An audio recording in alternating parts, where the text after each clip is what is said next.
Today's video is going to be mind-blowing. We will connect the dots and go through the most important pieces of information, events and data to get a crystal clear view of the oncoming chaos due to inflation. And in this value-packed video, we will see how government has been manipulating data to keep us blindfolded and in the dark to mask the actual inflation rates. We will also look at the current situation to gauge the harmful effects of inflation. We will also see what Jack Dorsey believes. He is someone who has access to vital data that shows skyrocketing fuel prices, rents and groceries. We will see the actual numbers showing us how US dollar has lost its purchasing power over the last century. We won't even stop there and look at the Weimar inflation in Germany before the World War II and what it led to. So let's explore all what I just mentioned. Before I start, for those of you who are new to this channel, I am Dr. Subail Khan from subail.com, and on this channel,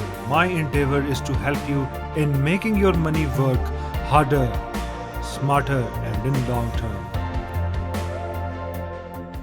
And if you like this video, kindly consider subscribing since it keeps me working for long hours to bring such quality content to you each week. Now let's have a look at the history to see where rising inflation can lead us to. Inflation has led to the chaos of seismic proportions in the past and was the underlying reason of World War II. So just 2 calendar years after the First World War, the paper mark was worth just 10% of its original value. As you can see, in the beginning of 1900s, one gold mark was worth one paper mark. But by the end of 1923, it was 1 trillion. Let that sink in, 1 trillion paper mark. And this is quite shocking and astonishing, but that is a fact. But who suffered the most? Yes, you are right, the German middle class. They were unable to afford the basic amenities of life, and frustration, deprivation, hunger, and the feeling of being robbed by their leaders eventually reached a point where it led to protests and social unrest. Nazi Party leveraged this chaos and fear, and it eventually came to power, and we all know what happened afterwards. And of course, this situation also led to some creative and unconventional usage of money. Yes, money does not grow on trees, but back then it was produced by the German government faster than the trees would produce leaves. It was not falling off the skies, but was lying on the streets just like autumn leaves. And no worry of gas and electricity bills, since money can be burned to keep the house warm. And yes, no more Legos for kids, since they can play with the money now. As I mentioned, apart from these fun facts, unfortunately as a result, Nazi Party came to power by feeding on the fear, anxiety and frustration of German people. That eventually led to World War II and the death of millions of people. And if you are thinking that, oh, it was 80 or 90 years back in the past, just look at that. In 2019, just 2 years back, Venezuela's hyperinflation hit 10 million% from 2018 to 2019. Meaning from 2018 to 2019, Venezuela's hyperinflation rate increased from 9.02% to 10 million% according to the International Monetary Fund, though it is expected to decline back below 1 million% due to recent moves by the country's central bank, according to a recent IMF forecast. But who was responsible for it? Yes, you guessed it right again, the political elite. So Venezuela's hyperinflation was caused by the corruption of political elite, and as we know from history, it led to the world's highest homicide rates, food and medicine shortages, and the largest exodus in the recent history of Latin America according to UN Refugee Agency. So it seems that history has not taught us anything, and we keep on repeating the same mistakes over and over again. It seems that we as humans have become so numb and immune to what is so obvious that it sometimes frustrates me. But surely we are far from hyperinflation in UK and USA currently if we follow the strict definition of hyperinflation, but we can see the middle class on the verge of collapse in both UK and USA due to the enormous growth in the supply of money. And as stated by Morgan Stanley chief US equity strategist Mike Wilson, it is fair to say we have never observed money supply growth as high as it is today. The Fed may not be in control of money supply, which means they won't have control of inflation either if it gets going. And look at the M2 money supply. It is going to stratosphere. Now the M2 money supply includes cash, checking deposits, saving deposits, and money market securities.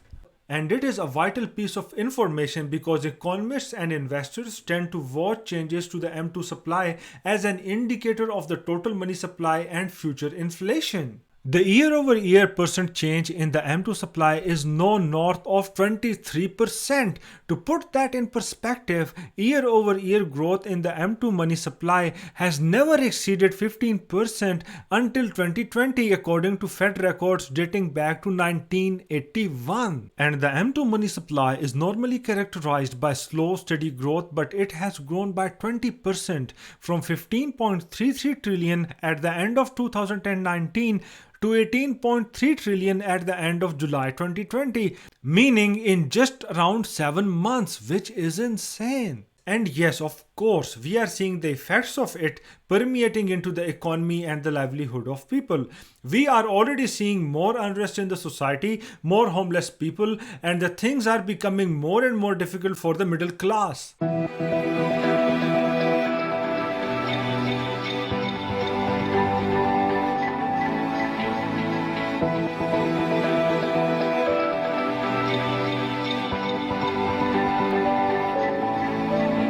And now I will share the opinion of Federal Reserve with you, and after that we will uncover some shocking data that will make things crystal clear and show us the actual reality. So before going into the important data, we need to look at what Jerome Hayden Powell, who is the 16th chair of the Federal Reserve, is saying. So let's have a look at this clip. But as a store of value, the US dollar really, is it diluted as a store of value when M2 goes up by more than 25% in 1 year? Does the printing of more US dollars somehow diminish the value of the dollars that others hold?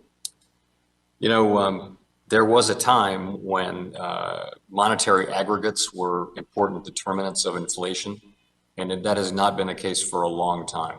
So you'll see, if you look back, the correlation between movements in different aggregates, you mentioned M2, and inflation is just very, very low. And you see that now, where inflation is at 1.4% for this year. Inflation dynamics evolve over time, but they don't tend to change overnight. And so we've had, and I remember well, I was in college during the 1970s, I remember well high inflation and this feeling of powerlessness on the part of anyone to deal with it, until finally Paul Volcker did exactly that. And we've been in a low inflation, disinflationary mode ever since. So I'm not surprised at all by the way officials at Federal Reserve are trying to convince us that everything is fine. The dynamics of economy have changed and the things are not different. Now let's have a look at the important data that I mentioned. So in my opinion, the M2 money supply and inflation are absolutely correlated. And I can say that with absolute conviction, since this is exactly what this data shows me. So I don't buy the deception and lies of Fed. And don't take my word for it. Look at this important data which will clarify everything. So the consumer price index jumped 6.2% in October, which is the biggest inflation surge in 30 years. And Fed is telling us that everything is fine. I mean, I don't know who will buy into their side of the story. So the consumer price index surged 6.2% from a year ago in October, the most since December 1990. Core inflation, stripping out food and energy, increased 4.6%, the fastest gain since August 1991. Energy, shelter and vehicle costs led the gains, which more than wiped out the wage increases that workers received for the month. So of course, inflation is one way of robbing you of your wealth. It is a hidden tax and it is used to reduce your purchasing power by reducing the purchasing power of the US dollar. So in the same way as happened before, we can see a repetitive pattern here. The middle class is suffering the most and the wages are not increasing to keep the pace with inflation. So the wages of people are not rising. Just imagine if your boss tells you that from the next month onwards, your salary will be 10% lower. Would you like that? Of course not, since your ability to provide for your family or put aside some disposable income to invest for your retirement will go down. And inflation does the same thing. And what does that actually mean? It simply means that the system is designed to rob the people of their wealth. The fiat currencies lose their purchasing power over time, and it means that with such high rates of inflation, you might never retire and keep on paying tax to the government by trading your time for the lifetime, meaning the same government which robs you of your wealth. How awesome is that? And once again, it is not just me. Jack Dorsey, who is one of the best entrepreneurs of the last decade, has the same opinion. We will later on go into some important pieces of information and data to see how Fed has manipulated the CPI, meaning the Consumer Price Index, to deliberately keep us in the dark. So keep on watching. So Jack Dorsey tweeted 2 weeks back, "Hyperinflation is going to change everything. It is happening." And one of his followers tweeted about the ongoing inflation in Nigeria. Yep, we live with this built in our mental models in Nigeria. Inflation is currently 16%. And Jack Dorsey replied, "It will happen in the US soon, and so the world." And then one of his followers tweeted, "Hyperinflation is a currency collapse. Worst possible outcome for most. Be careful what you wish for." And then Jack Dorsey replied again, "Not a wish, nor do I think it is positive at all." So Jack Dorsey firmly believes that the hyperinflation in USA might be about to start, and this is exactly what the data suggests. And as we can see, he knows what hyperinflation is and what sort of consequences it can have for the people. And just like Fed, the mainstream media went after him, including quite a few reporters who think that the data provided by the government CPI metric is real, which we will see in a moment is not and has been deliberately manipulated. Robin Wigglesworth, one of the worst financial analysts, went after him. Strong contender for macro tourists of the century. Gong. Another one, David B. Larter, joined the list. "Hyperinflation is not happening. Put the bong down." Another journalist, Olivier Rernick, said, "Nice to see Jack finally out himself as a huckster." And then the worst tweet surfaced. Like divorce in a marriage, this word at Jack tweeted should not be uttered unless you are trying to bring it into being. No one should take investment advice from someone who sees himself as making markets. How insanely reckless to tweet this. Immoral Jack, ban thyself. And here is the most interesting tweet of all. And I am not surprised to see what is stated in it. There have been 62 certified hyperinflation in the world history. At present, no country is experiencing hyperinflation. Jack should know better than to tweet irresponsible public statements. I mean, such religious attachment to the definition of hyperinflation, according to which if 50% inflation occurs month after month, that is hyperinflation. But let's say 40 or 45% inflation does not qualify as hyperinflation. How delusional is that? So it doesn't matter how bad the situation is. It doesn't matter if people can't afford food, and it won't even count as hyperinflation if they are willing to take to the streets to protest to overthrow a central bank, as we saw happening in the last month in multiple places around the world.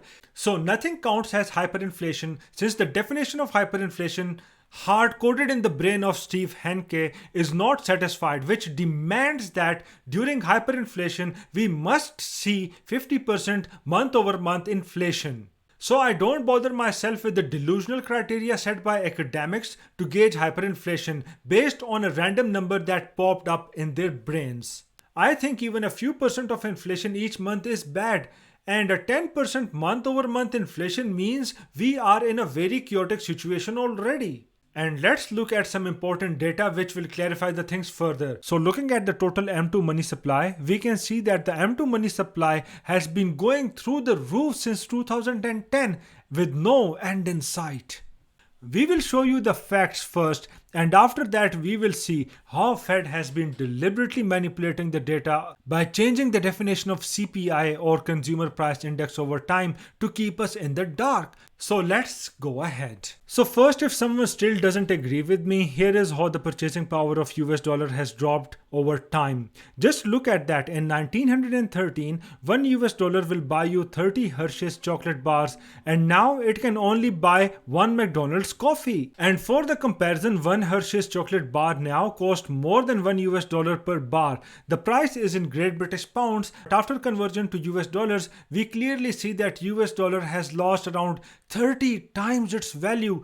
Please note it is not 30% but 30 times, meaning 3000%. That is the beauty of inflation. But contrary to these facts and reality, when you look at the CPI stats provided by US Bureau of Labor Statistics, it seems that inflation is going down since 1913. And this contradiction is very confusing, isn't it? So which side of the story should we buy? The actual reality or the story presented to us by the US government? So let's go ahead and investigate. So I already showed you that M2 money supply and inflation are correlated. And this fact is shown in this graph. Also, I showed you that the M2 supply is going through the roof, and we can see it in this graph, which clarifies the fact that inflation is indeed increasing. So am I wrong, or is the chart based on the data provided by US Bureau of Labor Statistics wrong? Let me go under the surface and reveal the actual facts. The reason is that they kept on changing the definition of CPI inflation and showed the numbers for upcoming years according to the new definition of CPI inflation. So they are literally manipulating the data to show you a lower number and to trick you into believing that the true inflation number is not as high as it actually is. Now, if you don't believe me, here is the controversy. Originally, the CPI was determined by comparing the prices of fixed basket of goods and services spanning two different periods. In this case, the CPI was a cost of goods index, meaning over time the US Congress embraced the view that the CPI should reflect changes in the cost of maintaining a constant standard of living. Consequently, the CPI has evolved into a cost of living index. Over the years, the methodology used to calculate the CPI has undergone numerous revisions. According to BLS, the changes removed biases that caused the CPI to overstate the inflation rate. Overstate the inflation rate? I mean, really? If something is that obvious and easy to compute, how can someone tamper with that? And that too when they can have their own official documents showing the correct data. So that is light years away from the truth. The new methodology takes into account changes in the price of goods and substitution. Substitution, the change in the prices by consumers in response to price changes, changes the relative weighting of goods in the basket. However, critics view the methodological changes and the switch from the COGI to a COLI as a purposeful manipulation that allows the government to report a lower CPI. And indeed, government is reporting a lower CPI. This is exactly and precisely what I wanted to convey. And I think you fully understand the intent of government by now as to why they are doing that. Now look at this data, which will be an eye-opener. So would you believe that the CPI rent index shows a 2% year-over-year change in rents, but the actual reality is that Zillow shows a 9 to 10% change in rents. Apartments.com shows 13 to 14% change in rents year-over-year. Therefore, these independent platforms with up to 100 million of data points are telling us a different story. It does not make sense, but now we understand the way this data is manipulated and masks the true horrific face of the monster of inflation which is lurking around. So the government statistics are indeed wrong and manipulated, which tell us that the inflation is just under 2%. Now coming back to Jack Dorsey, who is the co-founder and CEO of Square, a $100+ billion US financial firm that may have the most robust and accurate real-time data set in the world. So if he raises concerns about the United States inflation, we should listen. So Square has a number of products you may not be aware of. One thing worth mentioning over here is that they have Cash App, which is a consumer mobile app for banking services and investing. They have more than 30 million active users on that Cash App. They also have Square Capital, which provides financing services to merchants. They also have Square Payroll. They literally process the payroll of multiple companies.